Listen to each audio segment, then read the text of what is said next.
My name's Lynn Farrell and I'm the Dean of ECU Southwest Campus, and it's my great pleasure to welcome you to our campus this afternoon.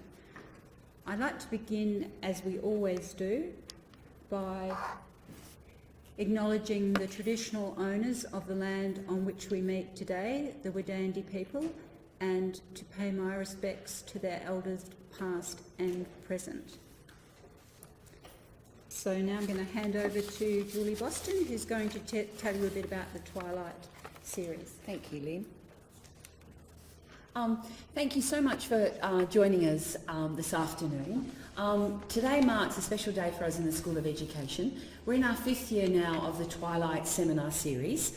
This is the first one that we put on down in the Southwest.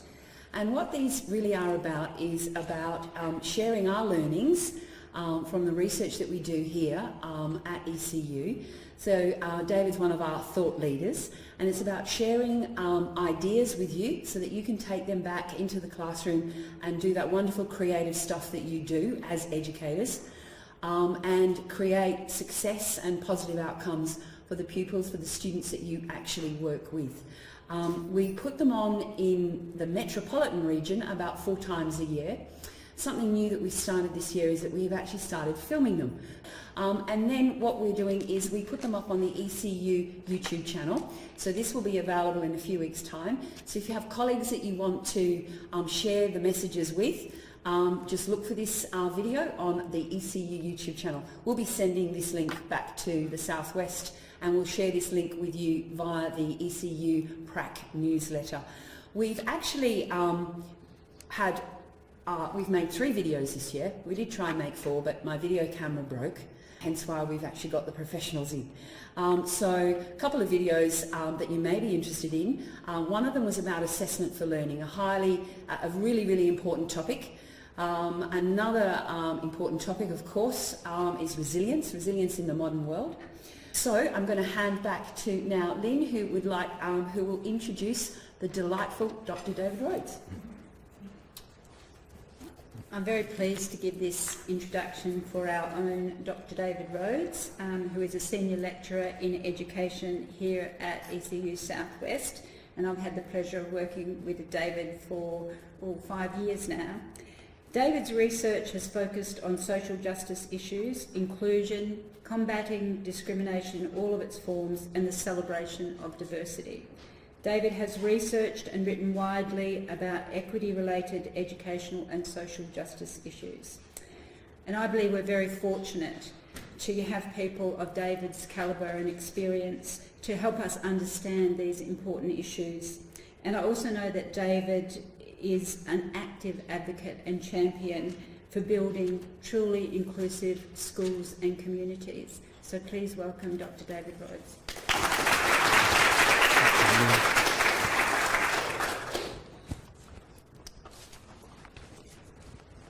Thank you very much, everyone, for coming along this afternoon. It's really great to see all of you here. It's a massive lecture theatre, so we weren't expecting hordes, but it's great to see hordes here, so thank you. I'd like to reiterate the acknowledgement of the traditional owners of country throughout Australia, their diversity, histories and knowledge, and their continuing connections to land and community. And I'd like to pay my respects to all Australian Indigenous peoples and their cultures, and to elders of past, present and future generations. All right, I also have one more acknowledgement. I'd also like to pay respect to those amongst the lesbian, gay, bisexual, trans and intersex communities who have worked to support the improved inclusion, legal recognition, education, health and well-being of their peers, children, families, friends and country.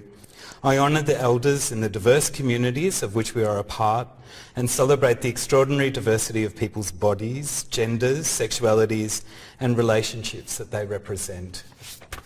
So up here we see a picture of from the Bunbury Mail, from the protest march, or March for Equality that took place here in Bunbury around the marriage equality debate. And what a proud moment that was to 500 people walking down Victoria Street in Bunbury in support of marriage equality, and also showing their support for LGBTIQ Australians, their fellow community members, members of their families, and a number of university people and people from schools were there, and young people, and was a really tremendous coming together of the community. Something that really was quite unexpected, I think, for a lot of us. And one of the things that really stood out to me from this, in amongst a whole lot of issues that a lot of LGBTIQ people were dealing with around the time of the marriage equality debate, was the number of people that had lived in Bunbury or its surrounds all of their lives, and yet didn't know other LGBTIQ people that lived in the same community, in the same suburbs, had gone to the same schools. These connections had never actually been made in this community until this time. So although the public debate that took place around marriage equality in Australia was divisive and was quite hurtful to a lot of people and challenged a lot of people's perceptions of themselves, it brought our communities together in a way that I don't think the government could ever have anticipated. There are people here today that I met through that period of time where we came together to try and find comfort and healing at a time when our lives and our relationships have been brought under the spotlight, and for a lot of us that was a really challenging experience. So perhaps now more than ever it's important that our nation and our community have schools that are welcoming, that are safe, that are respectful and inclusive of lesbian, gay, bisexual, transgender, intersex and queer or questioning children, young people and adults. Our schools, as we all know, are a microcosm of our wider communities and of our country. School populations are comprised of people from a range of cultural, racial, religious and ethnic backgrounds, and to varying degrees, many schools have become successful and can be quite agile in catering to the needs of these groups, but not always. And one of the groups that often is the victim of this lack of agility or a lack of willingness are LGBTIQ young people and the adults who support them, and the teachers in our schools who identify as lesbian, gay, bisexual, transgender. For many LGBT people growing up anywhere in Australia, going to school is one of the most traumatic experiences of their lives, and they repeat it on a day-to-day basis. Bullying, harassment, discrimination have been part of the course in Australia for certainly as long as I can remember, and I can guarantee longer than that. But we're starting to see a shift. We're starting to see a change. We're starting to see people challenging this exclusion that has taken place, who are breaking the silence that has surrounded lesbian, gay, bisexual, transgender issues in schools. Because it was something that we didn't speak about. It was something that was seen to be bad, to be corrupting. There are a whole lot of adjectives I'll use, but I won't keep going, even though I could. But that is being shattered. That's all changing now, and it's up to us as educators, as people who are supporting young people who may identify as lesbian, gay, bisexual, transgender, who may have been born intersex, or they're questioning their sexuality, or don't accept the gender or sexual norms or mores that our society presents, those restricted skeletons that we're allowed to climb into, who are challenging those ideas. So there's been a silence, but it was our government that broke the silence, which is ironic, and they're to be commended for that, even if they didn't do it intentionally. So if we have a look at, these are the results from the marriage equality debate, marriage equality plebiscite, and we can see here that Western Australia is up in some of the highest statistics or support for LGBTI inclusion in the institution of marriage around the country. ACT, of course, being the highest, but we're right there. We're right there up there with people from over east. We've demonstrated to a certain extent that we're supportive of inclusion and diversity, and that we're challenging the preconceptions that may have previously held about what it means to be LGB or T in Australia. But I've called this mapping homophobia because it's easy to look at the high statistics in each state or territory, to look at the 63.7% that voted yes for marriage equality, and it's easy to ignore the 36.3% who didn't. So there are 36.3% people out there voting age eligible to vote in that election who chose not to support marriage equality. And we have to ask ourselves why there are that many people in Australia who aren't voting for equality in our society at this time. It was certainly a higher figure than I expected, but I leave that with you as something to mull over. When I talk about homophobia, and I'm probably using a lot of jargon, some people may not know all of the words I'll use, and I'll try to explain them as I go along. Homophobia is basically a word that an umbrella term that we use to explain or to describe, not to explain it, but to describe discrimination against particularly gay men and lesbian women, bisexual people, and it's an umbrella term that now includes transgender people. But there are terms such as a biphobia, which is a fear or a dislike of people who identify as bisexual. We use that term because a lot of bisexual people are challenged about their sexuality.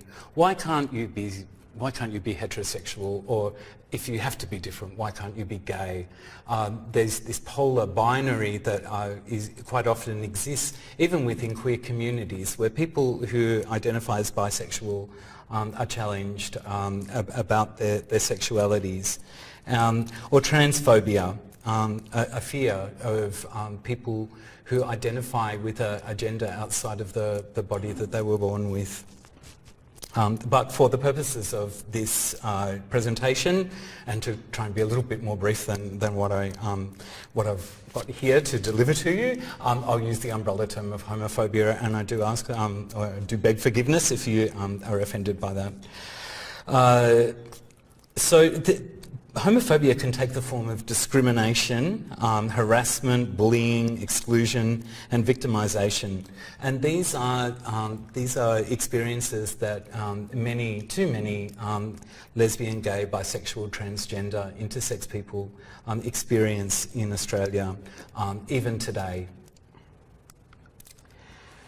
So we're here to talk about building respectful schools and inclusive schools. And I'm drawn back to the underpinning the document that underpins the Australian curriculum, the Melbourne Declaration on Educational Goals for Young Australians. And it's that first goal, it's number 1. Australian schooling promotes equity and excellence. And what this means is that all Australian governments, at the federal level, at the state level, at the territory level, are required to provide all students with access to high quality schooling that is free from discrimination based on gender, language, sexual orientation, pregnancy, culture, ethnicity, religion, health or disability, socioeconomic background or geographic location. So that's the first underpinning goal of the Australian curriculum. But I suggest to you today that our curriculum, despite its recent writing and rewriting, is not as inclusive as what it could be. That there are gaps in the curriculum in many subject areas that are not inclusive of lesbian, gay, bisexual, transgender young people and the issues that relate to them. And therefore, we can question whether this goal is actually being achieved in the schools around the country. And despite the increased visibility of lesbian, gay, bisexual, transgender, intersex, or queer or questioning people in Western societies, whether it be Australia, New Zealand, Great Britain, the United States, same-sex attraction and gender diversity are still often viewed as being exceptional, exotic, dangerous, or just different. And you must have heard during the marriage equality debate some of the language that is thrown around in reference to lesbian, gay, bisexual people. One of the things that stands out to me about this being not just an Australian problem but an international problem is the way that people, lesbian, gay, bisexual, transgender people have come together across the world to support young people who are going through or trying to survive education.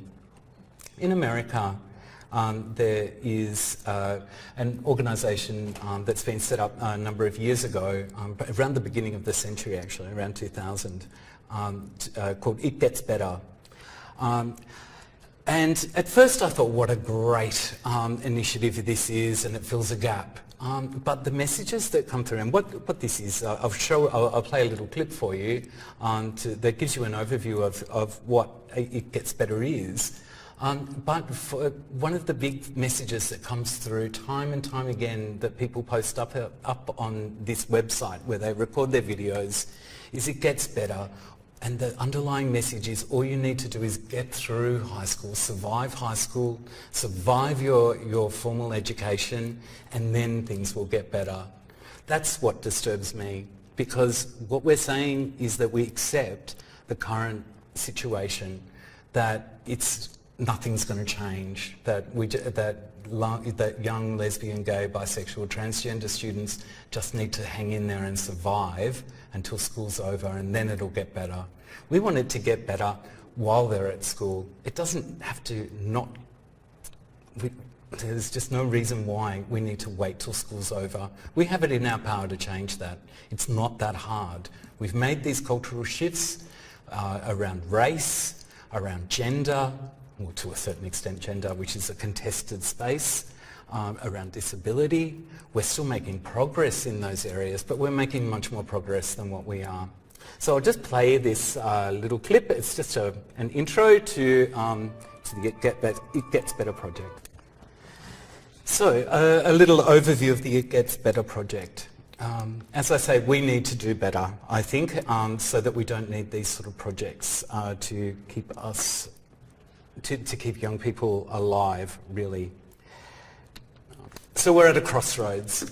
We can make a decision now to move forward in a positive way to end discrimination in our schools, and it's going to take all of us and many other people to bring along with us to do that, but it's not impossible, and I encourage all of you to fly the flag for LGBT youth, children, youth and adults. In 2005, the then Governor of New South Wales and Chancellor of University of Sydney, Her Excellency, Professor, the Honourable Dame Marie Bashir, opened the Sydney Gay and Lesbian Mardi Gras Festival with a speech that credited Mardi Gras with fostering that sense of freedom which springs from the considerable diversity within our society, diversity of race, religion, culture, and also sexual orientation. Additionally, and rather prophetically, she warned we must never take these things for granted, because most of you would agree that across the world today, an extraordinary winding back to many previously discarded attitudes is taking place, not only affecting gay and lesbian groups, but women's health and many aspects of social justice. So that was 2005, and I think we can all agree on the world stage today that and there's certainly been a rolling back of rights and freedoms for many groups and people around the world, but particularly in Australia.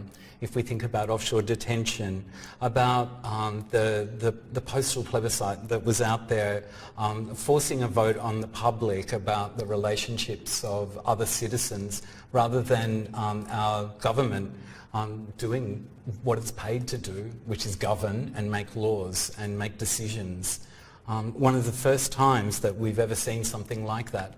So this marginalisation of groups, of minority groups, certainly quite often is intended to roll back rights and freedoms. The marriage equality plebiscite was not intended to have a successful outcome for LGBT Australians, I imagine. But we proved them wrong, and together as a society I think we're proving that we're better than our government that we voted for. So Marie Bashir's speech echoes across the years that have followed. The reforms made by the Rudd government following the 2007 election that provided a whole suite of equality laws for LGBTI Australians went some way towards equality, although certainly not far enough, as we found. But this achievement, which inspired such optimism among LGBTIQ communities and activists, was soon overshadowed by the very public and vitriolic attack on the Safe Schools program, which I'm sure you've all heard played out in the media. After reading same names of journalists popping up time and time again, on my mobile phone I set up a Google alert so that every time Safe Schools was mentioned, I'd get an alert from Google telling me where that comment had been made. I have never actually taken that alert off, and it keeps on coming every week, and I just delete. But I notice, and I don't really know what point I'm trying to make here, but I'll put it out to you to decide. I've seen a shift in the reporting about Safe Schools. In Safe Schools in Australia, Safe Schools was referring to protecting young people from discrimination and harassment because of their sexual orientation or gender identity. But what I'm finding in these Google alerts is that increasingly but what I'm finding increasingly is that Safe Schools alerts are now about protecting young people from guns in American schools. The same term, Safe Schools, and I think we're so much further advanced in our education system. Why is it that we're resisting this acceptance of gender and sexual orientation diversity when we see other countries struggling to keep students alive from gun control? As I say, I don't know quite where I'm going with that, but I put it out there to you that we're maybe further ahead than what we think. So, for the uninitiated, what does LGBTIQ stand for?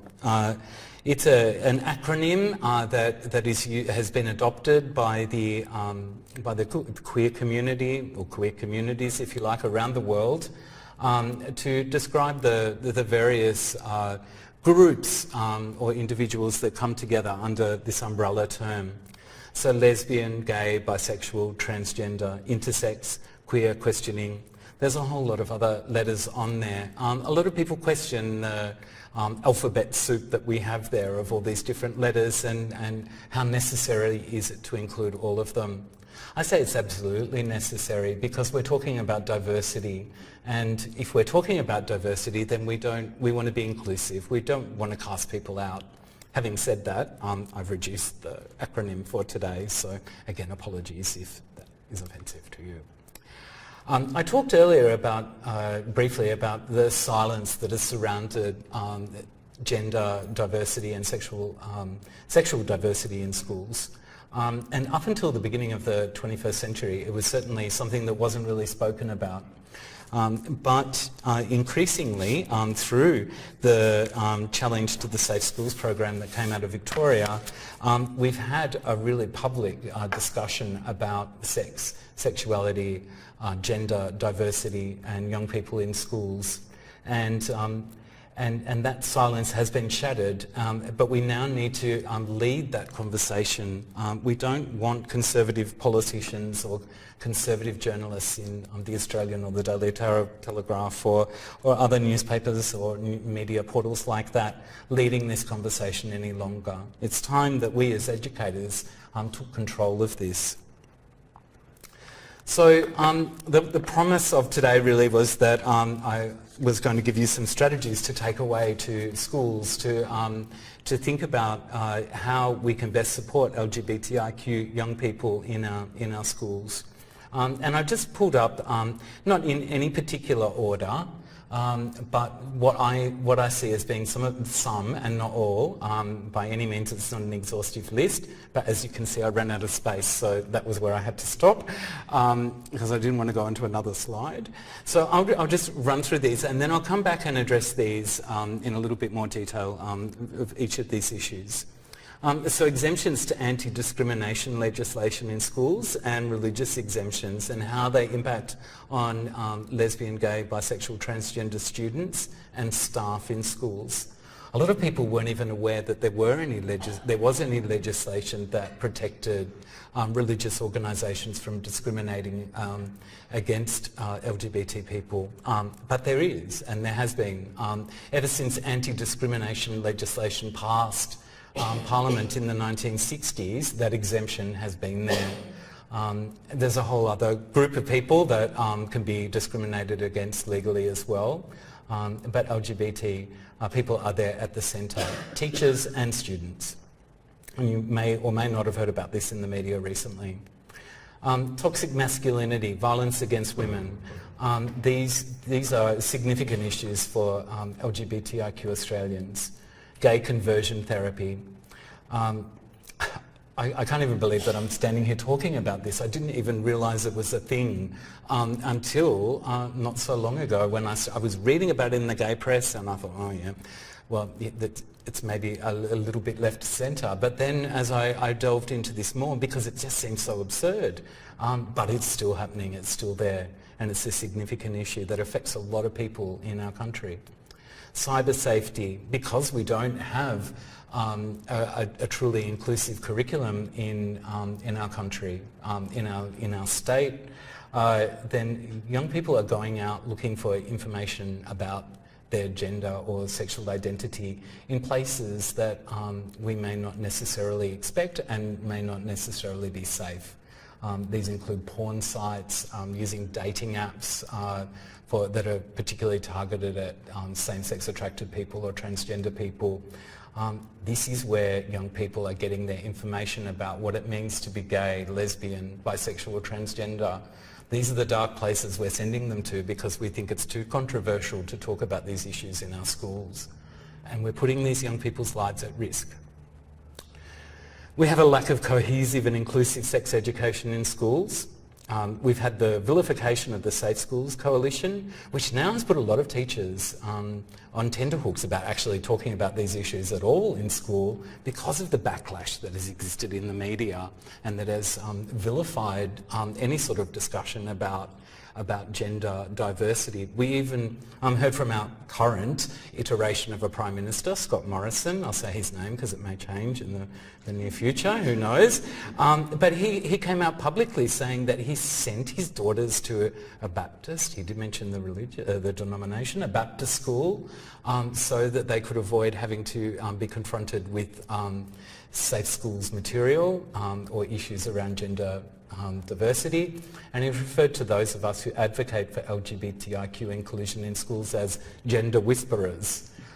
So if our own Prime Minister is speaking in using these sort of loaded terms and describing his own fear of this sort of inclusion in schools, then we don't have much hope of our government helping us out here.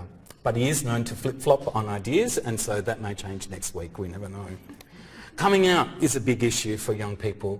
Not only do LGBTIQ young people have to deal with the regular issues of being a teenager and all of the hormonal, bodily, mental changes that take place, but they also have to come to grips with identifying, first of all, that they do have a variant gender or sexual identity.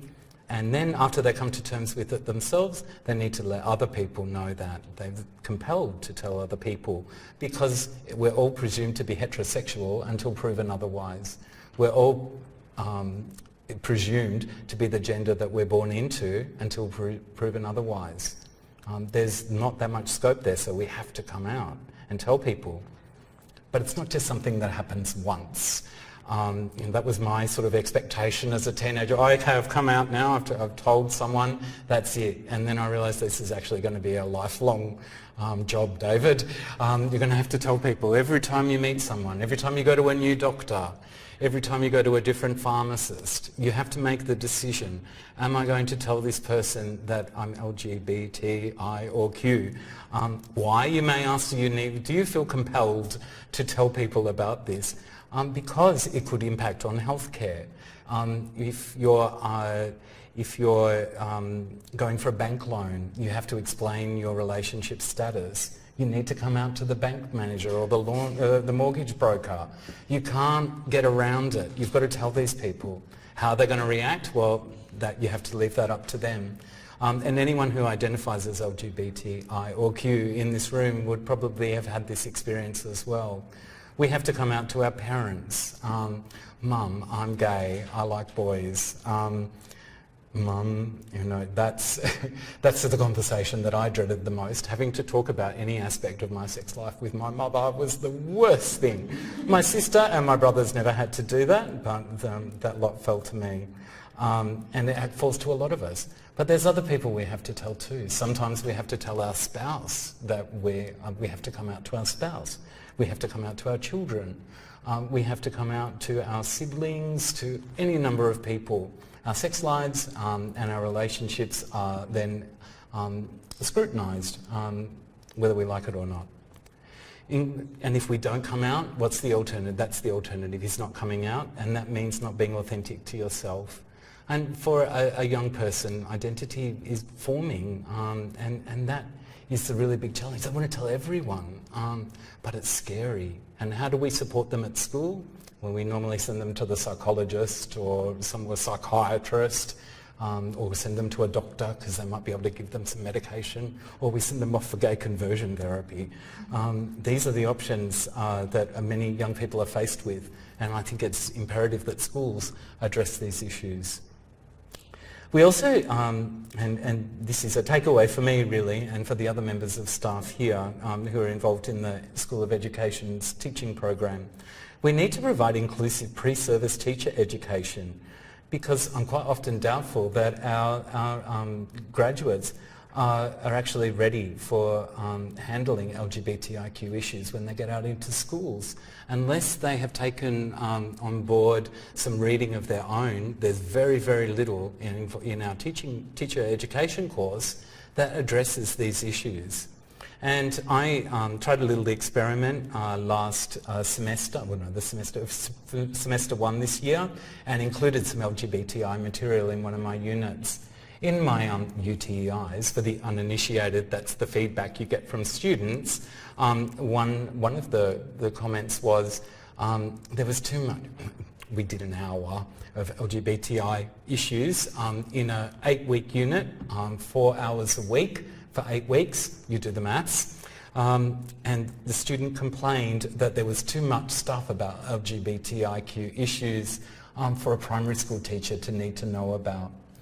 That was some of the anonymous feedback that I received. There were a couple of other comments that maybe I won't repeat now that addressed that issue as well, and I found it quite remarkable that in the whole of their education course, that was 1 hour, there's probably another hour or two in another unit, and that would be it.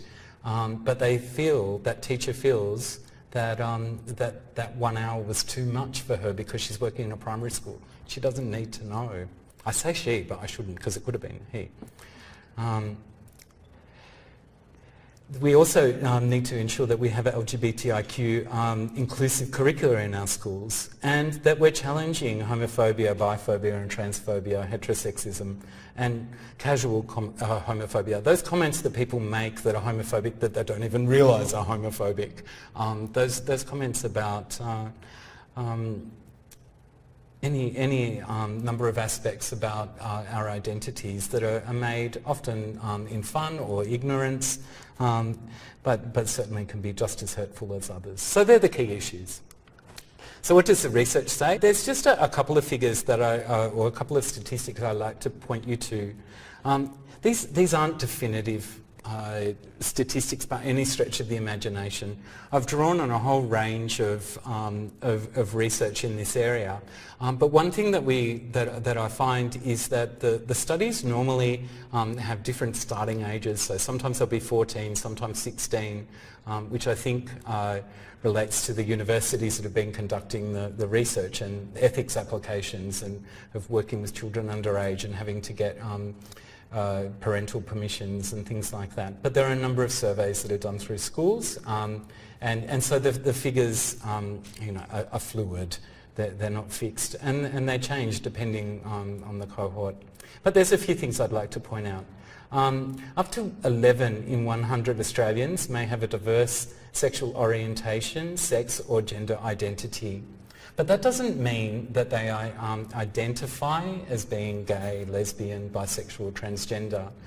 There are certainly a lot of people who will admit to, in a survey at least, having sex with someone or having sexual feelings or fantasies about someone of the same gender, but who don't identify as being gay or lesbian.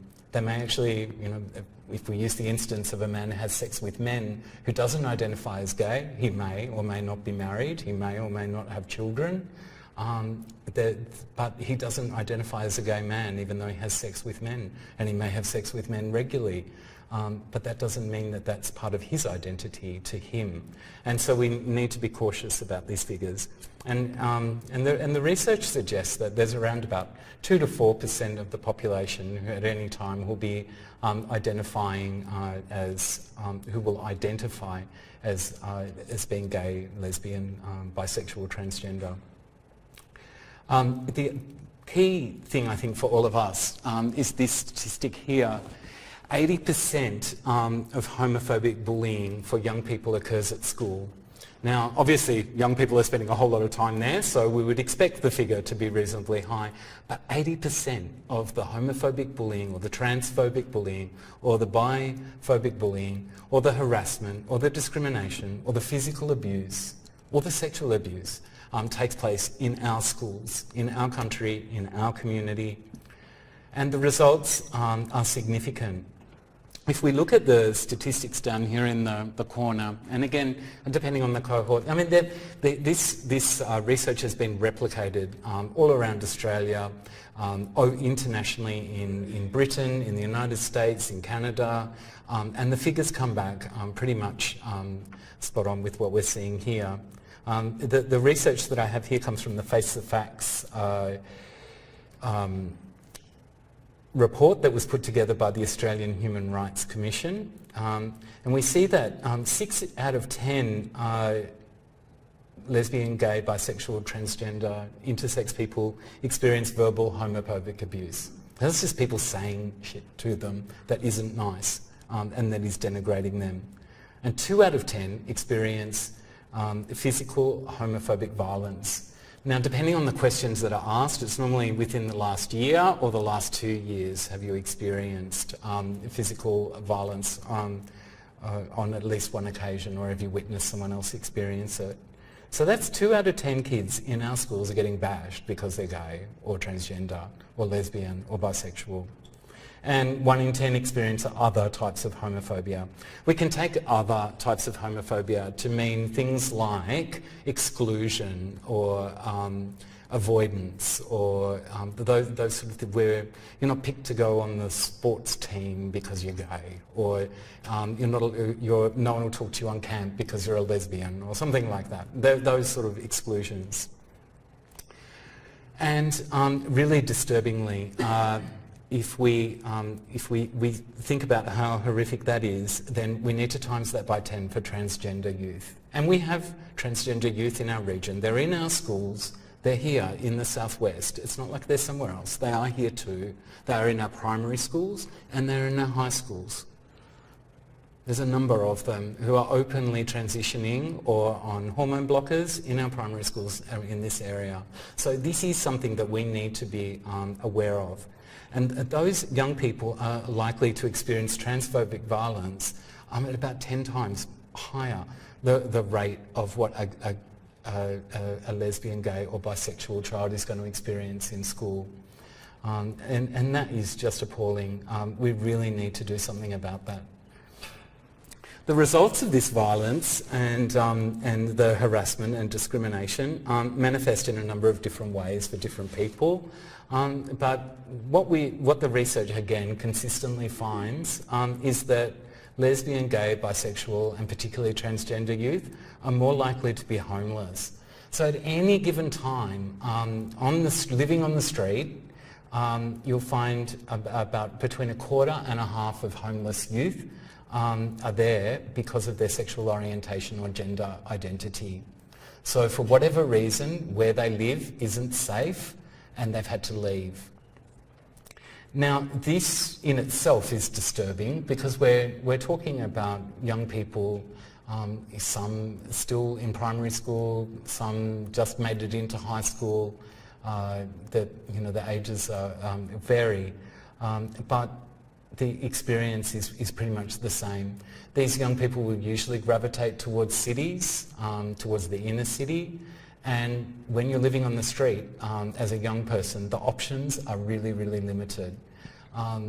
Youth support, things like that, if you're applying for those through Centrelink, then usually Department of Families or Child Protection or whatever will be called in as well because you're too young to be living away from home. So a lot of young people don't apply for these benefits. And the alternatives to providing the money to get somewhere to sleep that night extend or are limited to crime, prostitution, which is going to lead to drug use and abuse. And these are going to have lifelong impacts on these young people. And this is real, this is happening. This was part of my lived experience as a young person. This is one of the reasons why I'm standing up here today, is because that is not a good place for young people to be. It's not safe, but young people, you know, 30, 40 years on from when I experienced that, are still going through these things, and we haven't broken that cycle. As I left home, my mother shouted out to me, "You're going to have a sad and lonely life." And I thought, well, if you're kicking me out of home, that's, you know, pretty predetermined, isn't it? Thanks a lot. But that is the experience, the self-fulfilling prophecy that so many LGBT youth experience, that their parents or their families or their schools can't see a future for them. LGBT youth are also more likely to complete or attempt suicide than their heterosexual peers. I say 4 times, you know, it's much, much higher, but the data that I found that I could support this with says 4 times. But the average age of a first suicide attempt is 16 years of age.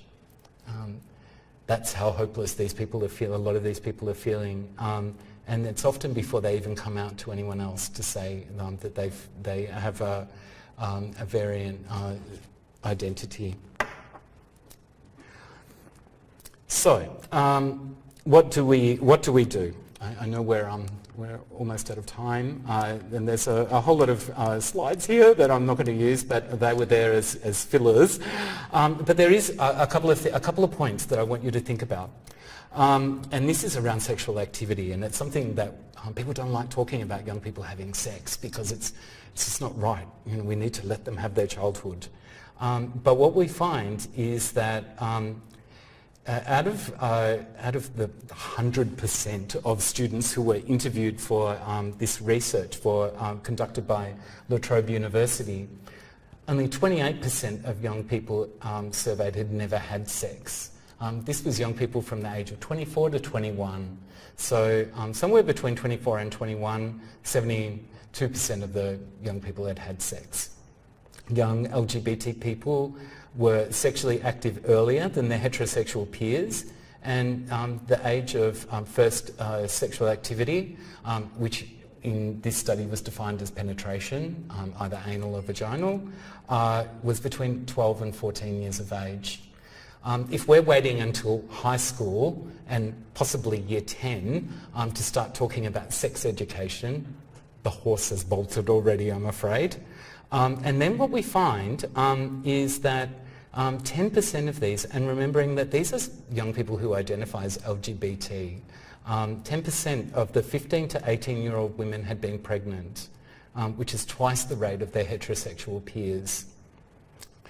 So young people who identify as LGBT are often forced or feel compelled to have sexual experiences with members of the opposite sex to either hide their sexuality or gender identity, or to prevent people finding it as a ruse, and then end up getting pregnant, because only 51% of young people used a condom at their last penetrative sex. Now, I was someone who came out in the 1980s, was in the middle of the AIDS epidemic.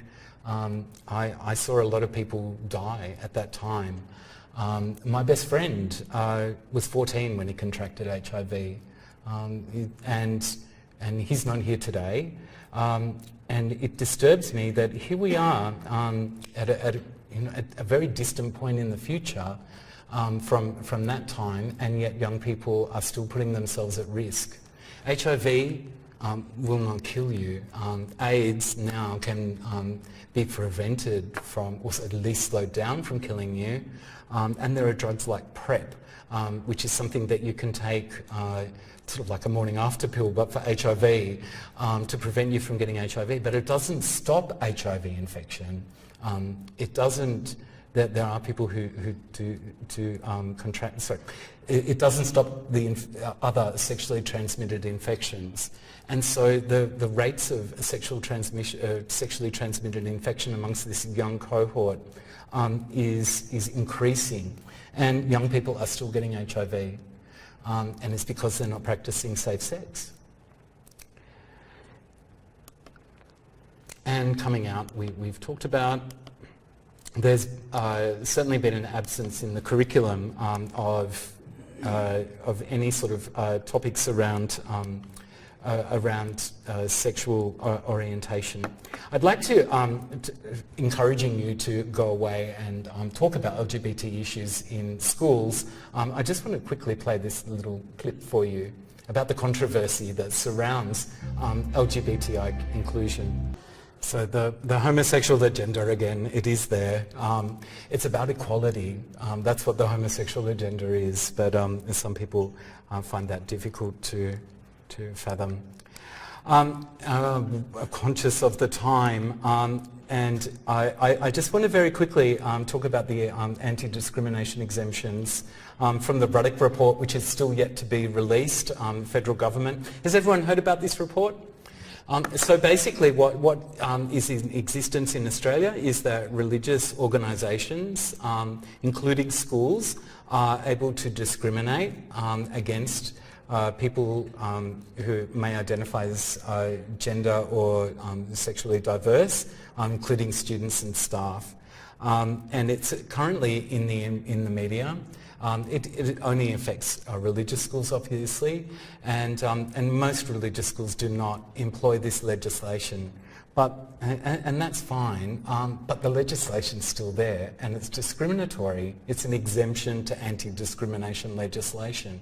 So we do need to fight this, and yet what we're hearing from the government, firstly, our Prime Minister, Scott Morrison, was not going to address this issue at all, and then when hard-pressed against it, reluctantly says, well, we can't discriminate against the kids, but we'll talk about the staff later. And I think that this disjointed argument is going to have a really negative impact on a lot of people, whether they be young people in schools or teachers.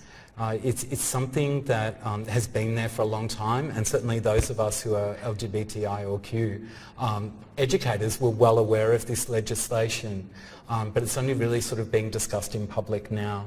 And I encourage you to contact your local Member of Parliament and let them know how you feel about this, that discrimination is discrimination. No, we shouldn't be discriminating against LGBTIQ kids, but we shouldn't be discriminating against LGBTIQ teachers either. We certainly should be accepting any teacher who is able to do a good job. Your sexuality or your gender identity isn't going to impact on that. So that is one thing I do encourage you to think about. And I talked about gay conversion therapy, the lack of safe sex education that takes place. And one of the big things that for me is, how do young people, how do they learn how to be a gay person? How do you learn to be a lesbian?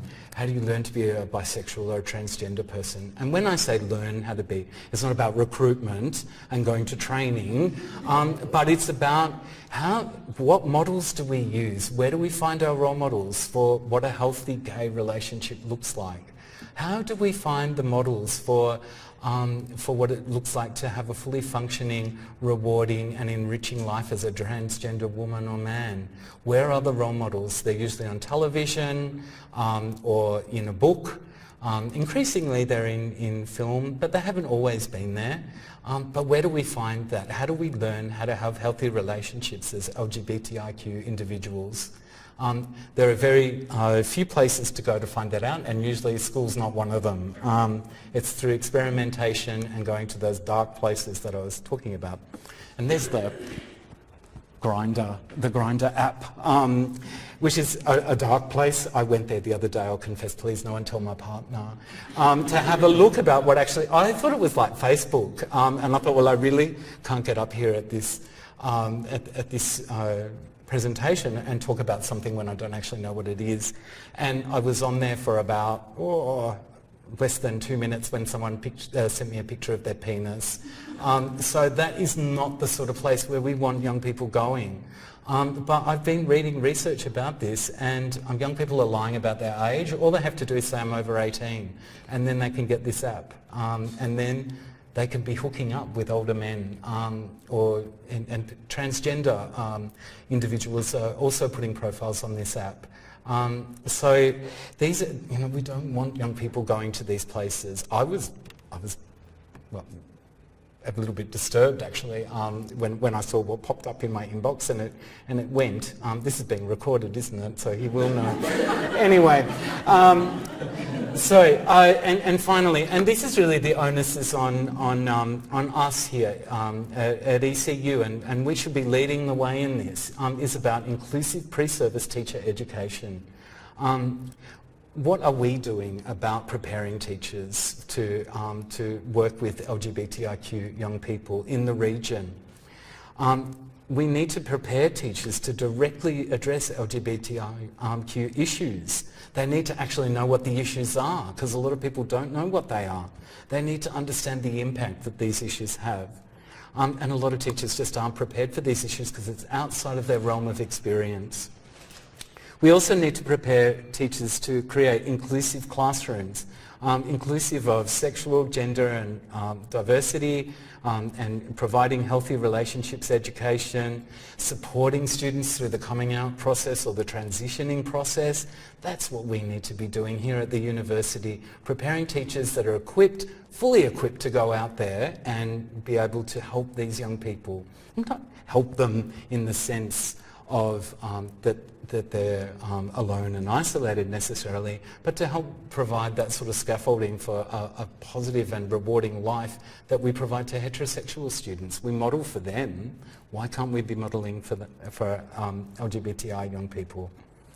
And providing resources that are appropriate for young people to read. And guiding our pre-service teachers in that direction. And the other thing that we need to be doing is research. We need to be conducting research at universities that is inclusive of LGBTIQ communities.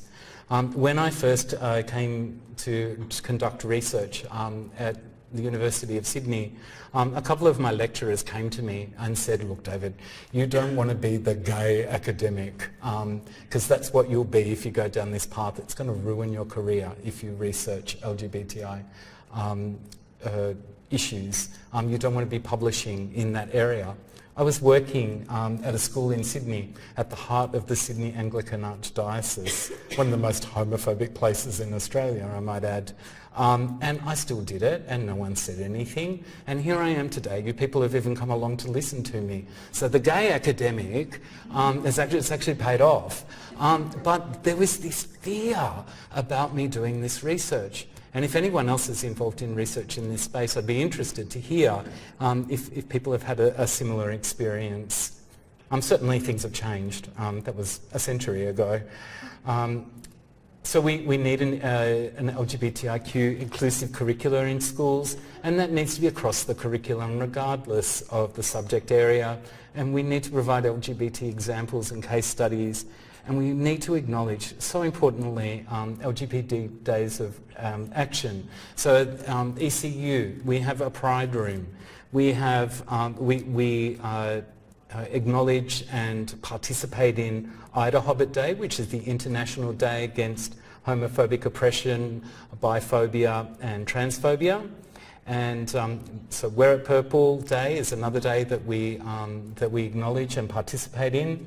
And on those days we fly the rainbow flag. They're just 2 days in the year. It's not a hard thing to do, but we're showing that this is an inclusive campus and we're trying to provide a safe environment. And a lot of schools in the area are starting to do the same thing, which is wonderful. So there is hope. You're here. And I'll end on with a quote from Margaret Mead, who I quite like. So, never doubt that a small group of thoughtful, committed citizens can change the world. Indeed, it's the only thing that ever has, and that's you. So thank you for coming along today.